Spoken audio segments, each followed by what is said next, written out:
Decebalus escaped the burning city with a few loyal riders. He knew the mountains better than anyone.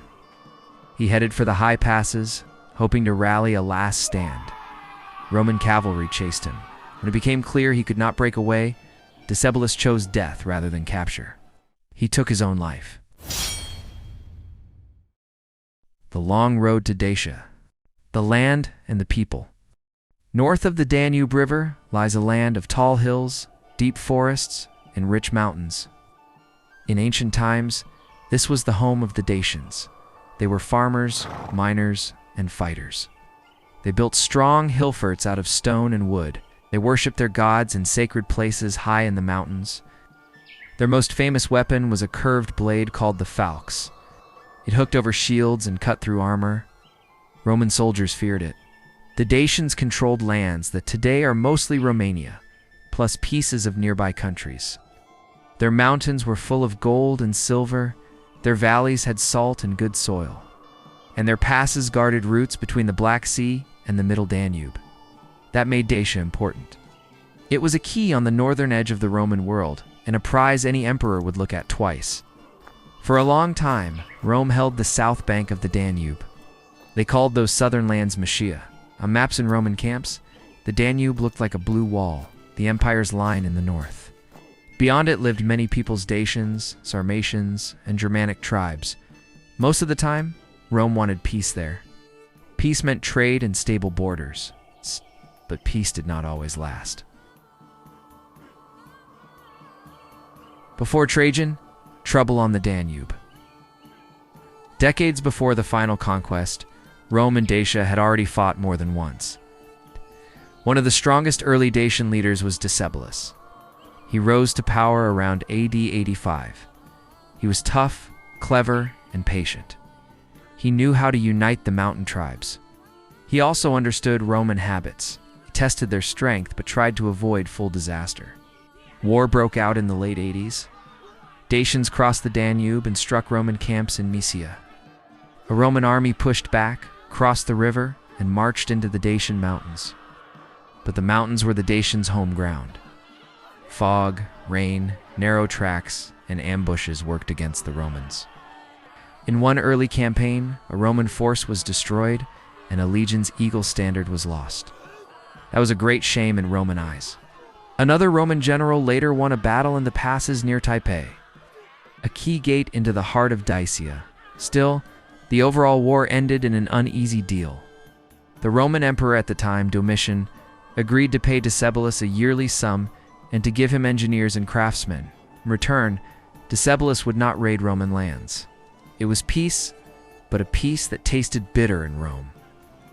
Paying gold to a barbarian king felt wrong to many Romans, as they swallowed it for a while because the empire was busy elsewhere. But the memory of it stayed, and it mattered later. A new emperor, with a clear goal.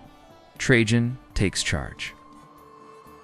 In AD 98, a new emperor came to power. Trajan. He was a soldier's emperor, disciplined, practical, and popular with the legions. He visited the Danube frontier and saw the same map lines and the same problems.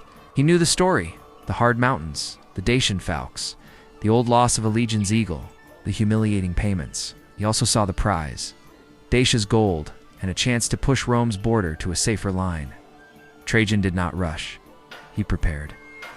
Along the Danube, he strengthened forts. He moved legions to the right places. He built granaries, boatyards, and roads. He made sure the Danube fleet had enough ships to move grain, soldiers, and siege engines. He looked at the crossing points in the mountain passes and laid out a plan. When he felt ready, he struck. The First Dacian War, AD 101 to 102, crossing the river. In AD 101, Roman columns moved to the river. Some crossed on pontoon bridges, rows of boats locked together with timber decks laid across them. Others crossed on ferries under the watch of the Danube fleet. Trumpets sounded, standards rose. Behind them rolled carts with ladders, rams, and catapults. Rome was bringing not just men but a whole siege city on wheels. Once across, the legions followed the valleys into the mountains. The Dacians fought in the passes. They struck at the sides, then vanished into the trees. The Romans tightened their ranks, put extra guards on the flanks, and moved the auxiliary troops, light infantry and cavalry, out in front to scout. It was slow, careful work. The Gates of Dacia. Soon, the Romans reached the region of Typi again. This was the door into the Dacian heartland. The Dacians had fortified the high ground with walls and ditches and had men ready with the falx. The Romans formed tight shield walls and advanced. At times they crouched under the testudo, the tortoise or roof of shields, to guard against darts and stones. The fight was close and ugly. But the Roman line kept moving, grinding forward step by step, until the Dacians gave way and pulled back into the deeper hills. A winter of raids and a hard lesson. After the first big push, Trajan made camps to hold what he had won. He cut military roads that hugged the slopes. He rolled ballistae big crossbows up steep tracks to cover the next push. The Dacians, however, did not sit and wait. They called allies from beyond the Black Sea steppe and launched winter raids into Roman-held Moesia. Winter campaigns were rare and risky, and the Dacians took the risk. Villages burned, outposts fell. A large battle took place not far from the lower Danube, near where Rome later built a monument called Tropium Traiani. The Romans gathered, stood fast, and won, but the message was clear. The Dacians could still strike hard. The road to the Dacian capital. In the spring, Trajan pushed again. The Roman columns wound toward the Dacian capital area, Sarmizegetusa, hidden among high ridges and stone terraces. The Dacians had built a ring of strong forts in these mountains, dry stone walls that locked like puzzle pieces, and wooden towers rising above them. They also had sacred terraces where they made offerings to their gods. From up there, they could watch the valleys and send signals from peak to peak. The Romans moved methodically. They took one hill, then the next, building camps each night and planting marching palisades. Engineers cut ramps and brought up rams and towers. Roman archers and slingers cleared the walls while infantry set ladders. It became a slow squeeze. The Dacians fought with courage, but every fort that fell made the next one harder to hold. At last, the Romans stood close enough to threaten the capital itself. Decebalus asked for terms. Peace on Rome's terms. In a D-102, Trajan agreed to peace on strict conditions.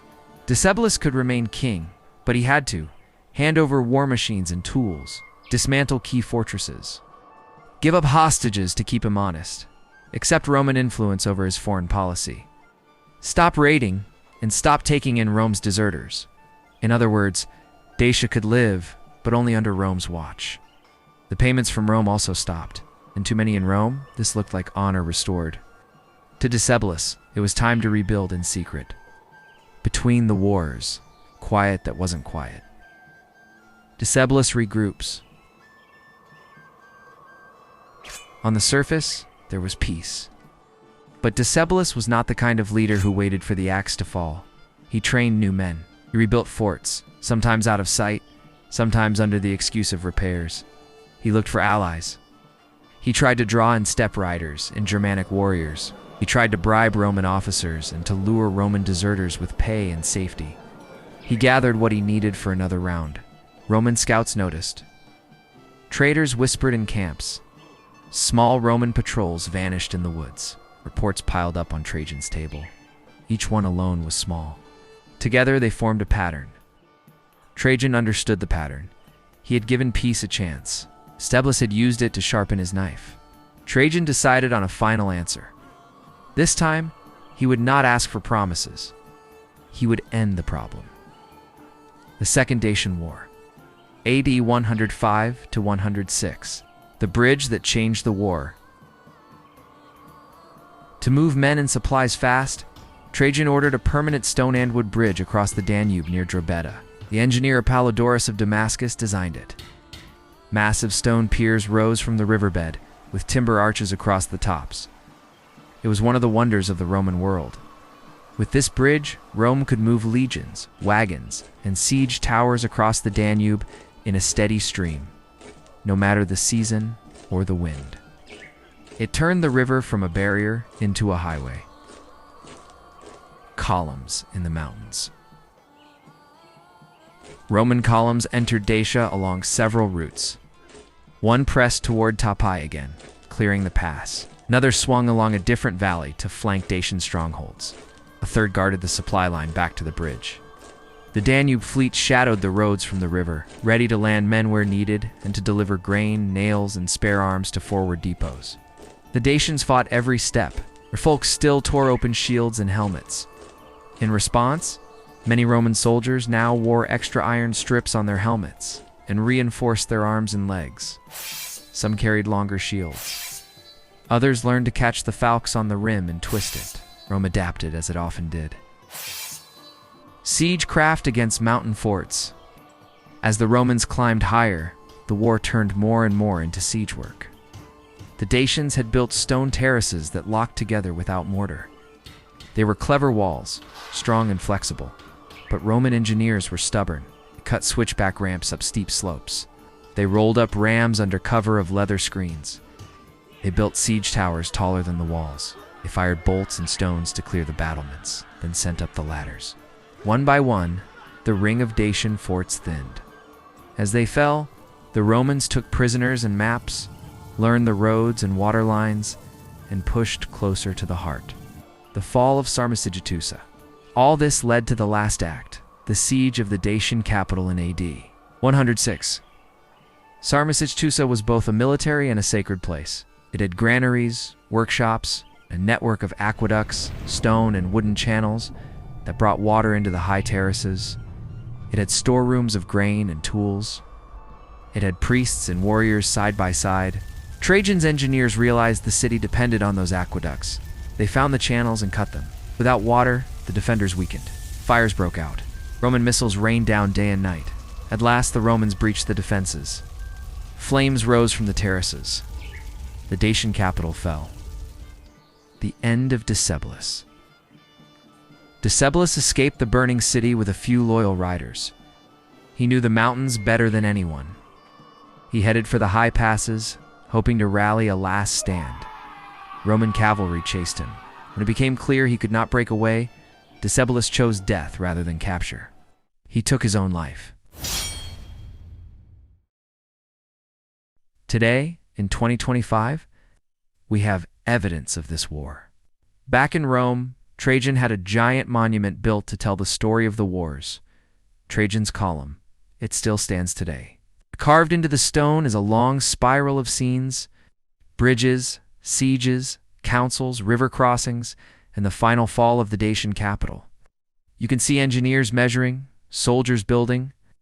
Far from the Danube, a citizen of Rome could read the war in pictures. One of the pictures even shows the courageous death Decebalus has chosen. The war with Dacia left a deep impression on the Romans, so much so that they chose to create statues of the Dacian wise men. These statues can still be found across Rome today. What makes them remarkable is that, unlike most depictions of enemies, the Dacians are shown with dignity and honor, not in defeat. Thank you for watching. Please subscribe and like this video. This will motivate me to continue investing time into creating new historical content.